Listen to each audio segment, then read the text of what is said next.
एक बार जोरदार तालियां देवेश रस्तोगी जी के लिए बजाइए।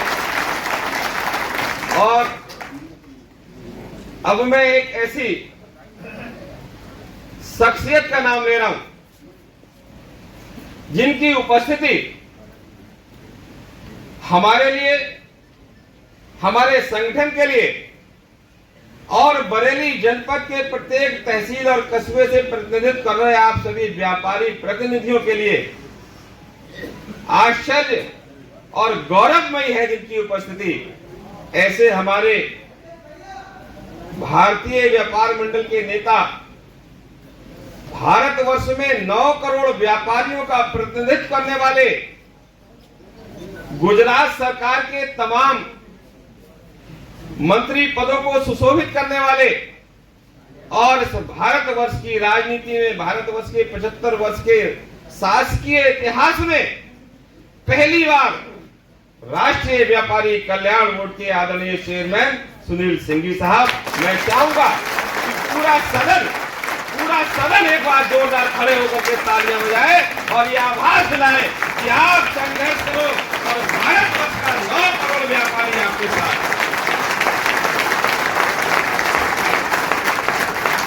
धन्यवाद। व्यापारियों के परिवार की माताओं बहनों की रक्षा करने के लिए, व्यापारियों की संपत्ति की रक्षा करने के लिए, व्यापारियों के प्लाटों की रक्षा करने के लिए, व्यापारियों के धन की रक्षा करने के लिए, व्यापारियों की संपत्ति की रक्षा करने के लिए, व्यापारियों के आत्मसम्मान की रक्षा करने के लिए फिर से एक बार इस देश में आदरणीय मोदी जी की आवश्यकता है। और ये बात हम बहुत सोच विचार कर कह रहे हैं, हम ऐसे नहीं कह रहे। ऐसे ही हमने व्यापारियों का सम्मेलन नहीं बुलाया, ऐसे ही हमने अहमदाबाद से सिंघी साहब को नहीं बुलाया है, लखनऊ से हमने देवेश जी को नहीं बुलाया। हम बताना चाहेंगे माननीय सिंघी साहब कि हमारे यहां 2017 से पहले एक सरकार हुआ करती थी। उस सरकार में यह आलम था, क्योंकि मैं जन्मजात व्यापारी प्रतिनिधि हूं, व्यापारियों का काम करता हूं, बड़ी जिम्मेवारी के साथ सच्ची घटना आज आपके सामने इस मंच पर उल्लेखित करना चाहता हूं कि जब उस पार्टी की सत्ता इस प्रदेश में हुआ करती थी तो कैसा भय का माहौल था, कैसे व्यापारियों से गुंडागर्दी और रंगदारी वसूल की जाती थी, कैसे चोरी डकैती और छिनैती की जाती थी, कैसे माताओं बहनों की इज्जत आबरू लूटी जाती थी, कैसे माताओं बहनों के पर्स और उनकी चैन लूटी जाती थी, कैसे व्यापारियों का धन लूटा जाता था। जब हम घर से आते थे, ईश्वर का नाम, अल्लाह का नाम, भगवान का नाम लेकर के आते थे, दुकान खोलते थे, दिन भर की बिक्री करते थे, पैसा बैंक में जमा करने के बाद जो बच जाता था उस पैसे को बहुत संभाल करके तिजोरी में रख दिया करते थे और तिजोरी को ताले से बंद करके, दुकान के शटर को ताले से बंद करके जब हम घर जाया करते थे, रात में चोर आते थे, ताला तोड़ करके, हमारी तिजोरी तोड़ करके धन चुरा करके ले जाते थे। और हाँ, पता चलते ही थाने जाते थे, दरोगा से कहते थे, दरोगा जी हमारी चोरी हो गई। कैसे हुई, कहाँ हुई, कब हुई, क्यों हुई? साहब तिजोरी में पैसा था, कितना था? साहब 2 लाख रुपया था। 2 लाख रुपया? तो कहता था दरोगा कि यह मूर्ख व्यापारी, 2 लाख रुपया तुझे अपनी तिजोरी में रखने की आवश्यकता क्या थी? हमारी भी समझ में आती थी कि 2 लाख रुपया बड़ा धन है, हमें तिजोरी में नहीं रखना चाहिए। दूसरे दिन फिर हम अपनी दुकान खोलते थे, दुकान में सामान बिक्री करते थे, बैंक में कैश जमा करते थे और जो पैसा बच जाता था उस पैसे को घर ले जाकर के कई तालों के अंदर, शटर के अंदर, तालों के अंदर रख दिया करते थे। रात में चोर आते थे, हमारा धन चुरा करके ले जाते थे। सुबह फिर हम रोते पीटते हुए थाने जाते थे, कहते थे दरोगा जी हमारी चोरी हो गई, कहाँ हुई, कब हुई, क्यों हुई, कैसे हुई, कितनी हुई? साहब घर में बिक्री का पैसा ले गए थे, घर में चोर आए, चुरा करके ले गए। फिर कहता था दरोगा, फिर डांटता था, ऐ मूर्ख व्यापारी तुझे इतना पैसा घर में रखने की क्या जरूरत है? हमारी भी समझ में आती थी कि इतना रुपया घर में रखने की आवश्यकता नहीं।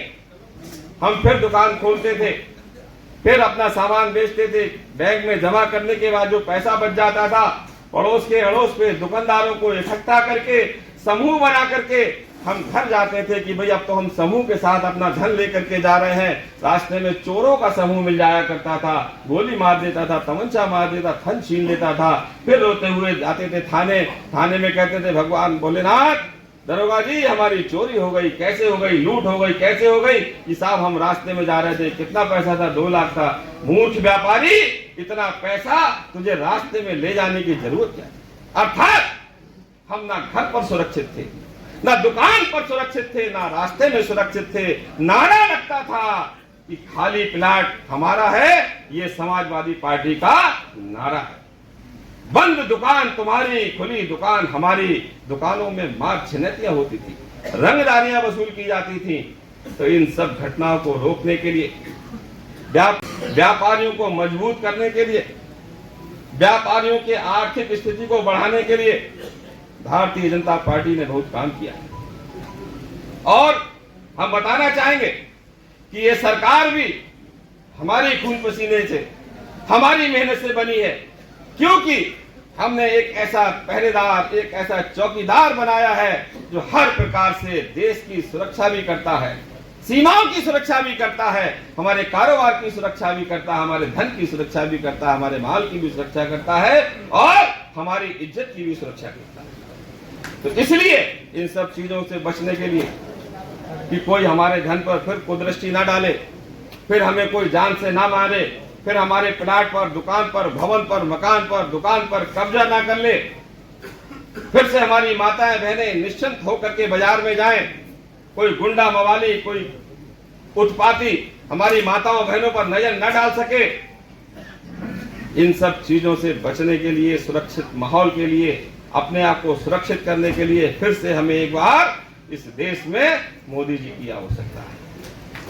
अब तो हमारे यहाँ की 136 विभिन्न प्रकार की इकाइयां, और सिर्फ इकाइयां ही नहीं, हमारा युवा व्यापार मंडल जिला, हमारा युवा व्यापार मंडल महानगर, हमारे सभासद, हमारी क्षेत्रीय इकाइयां, हमारी नवाबगंज, मीरगंज, आंवला, फरीदपुर, बरेली, इन तमाम तहसीलों के आए हुए प्रतिनिधिगण, मैं एक बात और आप सबके सामने बताना चाहूंगा कि आज जो ये समागम यहां पर हमने बुलाया है प्रबुद्ध व्यापारी सम्मेलन के नाम पर, ये सब सामान्य व्यापारी नहीं है, ये हमारे सब व्यापारी, कोई केमिस्ट का अध्यक्ष है, कोई बहेड़ी का अध्यक्ष है, कोई सर्राफा एसोसिएशन का अध्यक्ष है,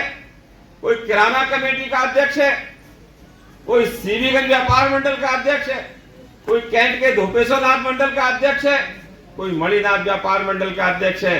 जो हमारे प्रतिनिधि है, चाहे रेडीमेड फल खोका, रेडीमेड हौजरी चप्पल एसोसिएशन के अध्यक्ष हो, हमारे जो यहाँ डेलीगेट्स बैठे हैं, इन डेलीगेट्स को बुलाया सिर्फ इसलिए गया है कि आप जाकर के जो व्यापारी नेतृत्व की मंशा है, जो व्यापारी समाज की मंशा है, जो हमारे नेताओं की मंशा है, जो व्यापारी कल्याण बोर्ड की मंशा है, जो हमारे उत्तर प्रदेश उद्योग व्यापार मंडल के प्रदेश अध्यक्ष की मंशा है, उस मंशा को आप यहां से ग्रहण करके और कल बाजारों में जाकर के बिल्कुल इस प्रकार से लोगों में प्रचार कर दीजिए कि कल के बाद सिर्फ और सिर्फ भारतीय जनता पार्टी की आंधी चलनी चाहिए और कोई नजर नहीं।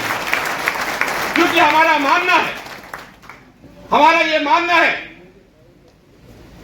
कि हम व्यापारी हैं और हमारा नारा है, कौन पार्टी कोई भी हो, पहले हम व्यापारी हैं, राख नहीं चिंगारी हैं, हम भारत के व्यापारी हैं। तो हमारी चिंगारी बाजारों में सुलगती हुई नजर आनी चाहिए कि हमारे स्वाभिमान की रक्षा करने के लिए।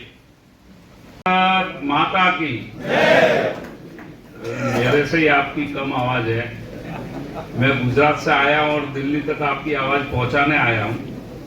तो माननीय मोदी जी तक ये आवाज, और आज तो वो पश्चिम बंगाल में है जहां आपकी आवाज जाना बहुत जरूरी है। वहां के व्यापारी बहुत परेशान है, वहां की आम जनता खूब परेशान है, हम सब जानते हैं। लेकिन जो मौका हमें यहाँ बैठ के मिला है उस मौके को चूकना नहीं और जोरदार जयकारा भारत माता की जय श्री राम, जय जय श्री राम। राजेंद्र जी, और आज रास्ता निकला है तो दोबारा मैं जब आपके बीच में आया हूं तो मैं वास्तव में अभिभूत हूं। जब कोई कार्यक्रम का खाना अच्छा होता है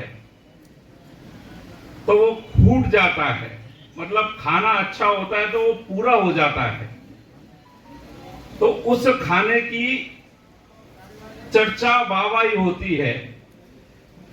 उसी तरह किसी कार्यक्रम में हॉल की कुर्सियां पूरी हो जाती है और एक्स्ट्रा कुर्सी लगाना होता है तो वो कार्यक्रम सबसे सफलतम माना जाता है। इसलिए राजेंद्र जी और आपकी पूरी टीम को नतमस्तक होकर वंदन करता हूं, अभिनंदन करता हूं। गुजरात की धरती से आकर आपसे जो प्रेरणा मिल रही है, आपसे जो प्रेरित होने की ऊर्जा मिलती है, व्यापारी एकता क्या है, व्यापारी किस दिशा में सोचता है, उसके संगठन की शक्ति क्या है, वो दूल्हे अपने बीच में पधार गए हैं। हमारे माननीय प्रत्याशी, जोरदार तालियों के साथ उनका स्वागत करिए। वास्तव में ये दूल्हे राजा है, ये प्रत्याशी है। इसी कारण से ये महोत्सव आज चुनाव का जो महा महोत्सव भारत में मनाया जा रहा है, उस क्रम में आज का एकत्रीकरण है। इस बार मैं आपको बताना चाहता हूं साथियों कि पूरे विश्व के रस्तोगी जी, पूरे विश्व के 20 देशों की टीम भारत की सबसे बड़ी महासत्ता लोकशाही को देखने के लिए, अनुभव करने के लिए भारत में आ चुकी है। विश्व की बड़ी संख्या में एक नगर की ये ताकत, 136 यूनिट आपकी अलग अलग संस्थाओं के माध्यम से, अलग अलग आपके व्यापार के माध्यम से, अगर बरेली में इतना बड़ा व्यापारी एकत्रीकरण हो सकता है तो देश में एक बहुत बड़ा भूचाल और परिवर्तन आने वाला है। साथियों, ये तीसरी टर्म में, मोदी जी की तीसरी टर्म में जिस व्यक्ति ने ये तय कर लिया कि आने वाले समय में, स्वयं मोदी जी साथियों कहते हैं कि अभी तो ये ट्रेलर है, पिक्चर तो अभी पूरी बाकी है। और इस 10 साल में जिस प्रकार का विकसित भारत बनाने की परिकल्पना के संकल्प का योगदान में, समर्थन में व्यापारियों की जो भूमिका है, उस भूमिका को मैं नतमस्तक करता हूं, आपका वंदन करता हूं। साथियों, आज 2,10,000 करोड़ का जब जीएसटी कलेक्शन हो गया है तो उस सबके सहयोगी, उसके जो लाभार्थी और जिसके आप परामर्शदाता के रूप में, सहयोगदाता के रूप में, और आपका समर्पण, उस समर्पण को मैं वंदन करता हूं कि इसी कारण से आज 25 करोड़ लोग गरीबी रेखा से हम बाहर निकाल सके हैं। और साथियों, जब 25 करोड़ लोग आपकी गरीबी रेखा से बाहर निकलते हैं तो व्यापार कितना बढ़ता है, इसको भी आपको समझना पड़ेगा। देश के यशस्वी प्रधान, मेरे मन में ऐसा भाव आ रहा था कि आप कंटिन्यू बोलते रहे, क्योंकि कभी भी उत्तर प्रदेश में ऐसा अच्छा है, ऐसा कभी सुनने को नहीं मिला। उत्तर प्रदेश में लॉ एंड ऑर्डर, और सबसे बड़ा अगर नुकसान होता था, त्योहार का समय होता था, देश में बम धमाका होता था, सबसे बड़ा नुकसान होता था तो व्यापारियों का होता था, साथियों आपका और हमारा होता था। लेकिन विगत दिनों में आप सबके सहयोग से भारत भूमि के हर एक व्यक्ति ने इस भाव से माननीय मोदी जी को 2014 में, साथियों मैं गुजरात से आता हूं, मुझे इस बात का गर्व है, मोदी जी के साथ पिछले 35 सालों से कार्य करता हूं। इस वर्तमान परिस्थिति में इस देश में सबसे अगर कोई नेतृत्व शक्ति वाला व्यक्ति एक्सपीरियंस के रूप में जिसको 25-25 साल का मुख्यमंत्री और 2 बार प्रधानमंत्री का जिनका अनुभव है, वो व्यक्ति आज हमारा नेतृत्व करने के साथ साथ आने वाले समय में तीसरे क्रम में उसकी शुरुआत उसका बिल्कुल बन चुका है। साथियों पूरे भारत से घूमते हुए आ रहा हूं, आप व्यापारी, आपके सामने दिल खोल के बात करना चाहता हूं। 2 मतदान जो हुए हैं उसमें भारतीय जनता पार्टी और एनडीए बढ़त बना चुका है, जबरदस्त बढ़त बना चुका है। अब तीसरी पारी की बात है, तो साथियों मैं आपसे ये बात कहना चाहता हूं कि इस मतदान के महत्व को, इस मतदान में हमारा क्या योगदान होना चाहिए और भारत जिस द्रुत गति से आगे बढ़ रहा है उसको हमको समझना पड़ेगा, हमको सोचना पड़ेगा। या किस तरह से इस चुनाव का उत्सव, महाउत्सव मनाया जाता है, साथियों कभी हमने ऐसा सुना नहीं था, कहीं पढ़ा भी नहीं था कि किसी देश में दूसरे देश के लोग वहां की चुनाव प्रक्रिया, अभी गत 1 दिन पूर्व गुजरात की धरती पर माननीय प्रधानमंत्री जी आनंद पधारे थे और वो पूरी टीम जो विश्व से आई है चुनाव प्रक्रिया को देखने के लिए, यानी भारत का जो लगाव है, भारत के प्रति जो लोगों का रुझान है, पूरे विश्व ने भारत के माननीय प्रधानमंत्री जी को विश्व का नेता मान लिया है और उनके उस महाउत्सव की प्रक्रिया को देखने के लिए, उससे प्रभावित होकर प्रेरणा लेने के लिए जब विश्व आपका और हमारा चुनाव देखने आ रहा है राजेंद्र जी, तो आपको और हमको ये भी समझना पड़ेगा कि इस चुनाव के महत्व को, इस समय के महत्व को, आने वाली हमारी इन तारीखों के महत्व को और माननीय मोदी जी की तीसरी टर्म की बात को समझने की हम सबको बहुत जरूरत है। ये परिस्थिति इस देश की राजनीति की हो चुकी है। वो लोग ये कह रहे हैं कि हमारी सरकार आएगी और हम एक्सरे कराएंगे। साथियों इस एक्सरे का मतलब आपको और हमको समझना पड़ेगा, व्यापारी को सबसे पहले समझना पड़ेगा।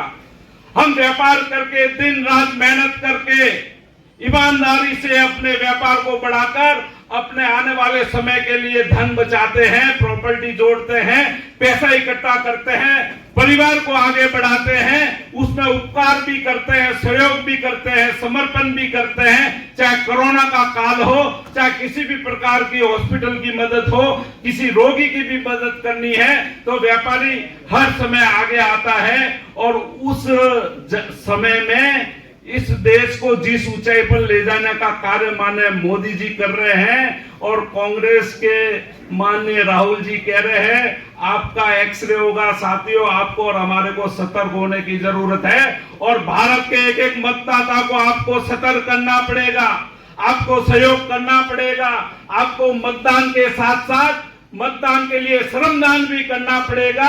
अगर इस प्रकार का कार्य करने की सोच जिस पार्टी की बन चुकी है तो साथियों आने वाला समय देश के लिए खतरा है। ये बात मैं आपको कहने के लिए नहीं आया हूं, मेरे कहने से आपको समझ में आवे या नहीं आवे, लेकिन जो दृश्य, जो स्टेटमेंट इनके जो सलाहकार हैं वो अमेरिका में बैठकर देते हैं और जिनके मैनिफेस्टो में ये लिखा हुआ है, साथियों इसकी गंभीरता को आपको समझना पड़ेगा। ये चुनाव दो प्रकार की विषय शैली को लेकर है। देश की सनातन जो हमारी संस्कृति है और व्यापार हमारी पद्धति है, उस पर कुठाराघात और चोट करने का कार्य किया है। और यूपी की धरती से आप सब एक एक व्यक्ति को नतमस्तक होकर वंदन करता हूं कि आप सबके प्रयास से, आप सबके जोरदार पिछली बार के समर्थन से आज भगवान राम लैला खुद के विराजमान मंदिर में हो गए हैं। तो साथियों, सबसे पहला अधिकार होता है तो वो यूपी की जनता का होता है। समर्थन देके पिछली बार रिकॉर्ड मतों से भारतीय जनता पार्टी को और एनडीए को जिताने का कार्य किया, लेकिन 500 साल पुरानी ये हमारी संस्कृति पे चोट करने का कार्य जिन्होंने किया था और उस कार्य को संपन्न करने की बात पर भी मैं इस बात का साक्षी हूं। साथियों, माननीय मोदी जी जब एकता यात्रा के समय आज से 30 साल पूर्व अयोध्या गए थे, साथियों ये बात समझने जैसी है। तब उन्होंने ये संकल्प लिया था कि मैं आने वाले अयोध्या में उसी समय आऊंगा जब यहां पर मंदिर बनने का कार्य शुरू हो जाएगा, मंदिर बनने की योजना हो जाएगी। साथियों देखिए उनका क्या मन का संकल्प शक्ति है, क्या सिद्धि है, वो वास्तव में अपने आप में एक बहुत बड़ी शक्ति है जिन्होंने ये तय किया था और आज राम लैला विराजमान हो गए, उसके हमको साक्षी बनने का मौका मिला। साथियों, आप तो उस धरती के आसपास के सभी रहवासी हैं, पूरा विश्व आपको वंदन करना, अभिनंदन देना चाहता है। लेकिन साथियों, मैं आपसे एक बात कहता हूं कि बेहद है, कुछ भी बोलते हैं, लेकिन एक बहुत गंदी चर्चा अभी चालू हो गई है।